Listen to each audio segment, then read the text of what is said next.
You're commuting home with Katz and Cosby. Now, here's John Catsimatidis and Rita Cosby on 77 WABC.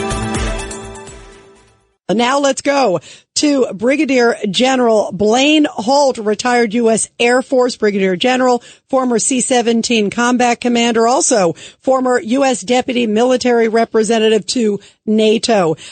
General Holt, there is so much talk about what happened with Nord Stream 2. That, of course, was the pipeline that was supposed to be Germany and Russia. It blew up a couple years ago.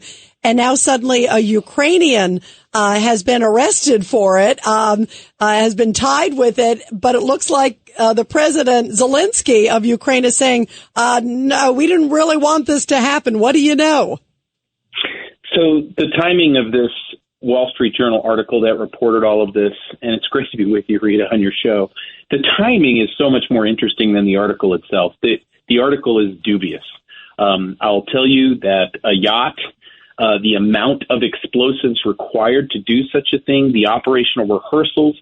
We have underwater demolition professionals that train for this type of mission every day, and they would do it tons of times before they would ever attempt such a thing in raging seas at 70 meters depth around this. And so I'm not sure why this narrative is being pushed out at this particular time, except to say that it's in someone's best interest to have a story about Nord Stream get out there and release. But the idea that this is the way it happened is just absolutely nonsense. Really interesting.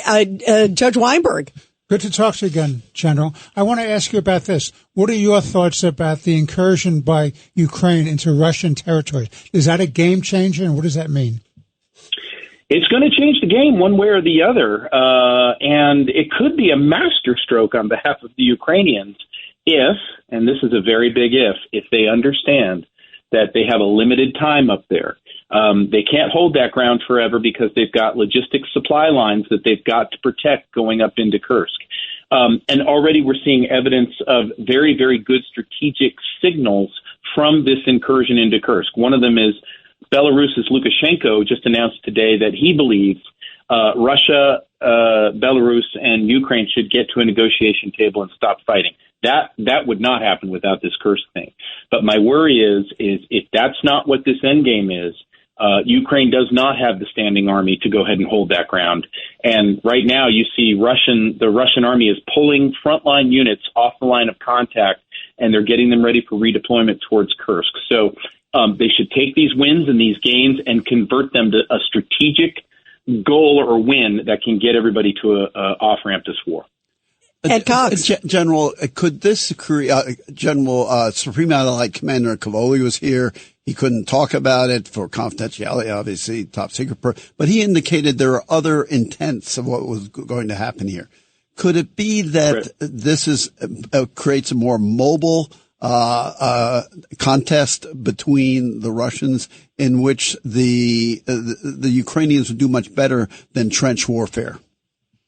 Well, everybody, Mayor, is always going to do better in any form of warfare except for trench warfare. The thing that's been misapplied during this entire war has been air power. Those of us, including me, who in the early days were arguing for a no-fly zone to limit the killing, well, we were bombasted then, and now we don't look so stupid. But getting things mobilized and moving is great. But again, an army lives on its belly. And if you don't have the bacon, beans, and bullets to supply that army deep into territory. Now, what has just happened is amazing to me. The two key bridges going into Kursk were just blown. And so now I'm wondering, does that leave the Ukrainian army with an aerial resupply option only?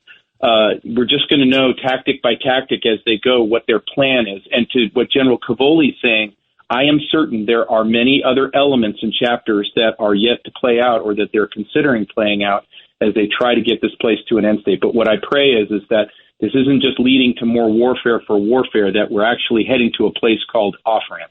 Yeah, let's pray for everybody's sake.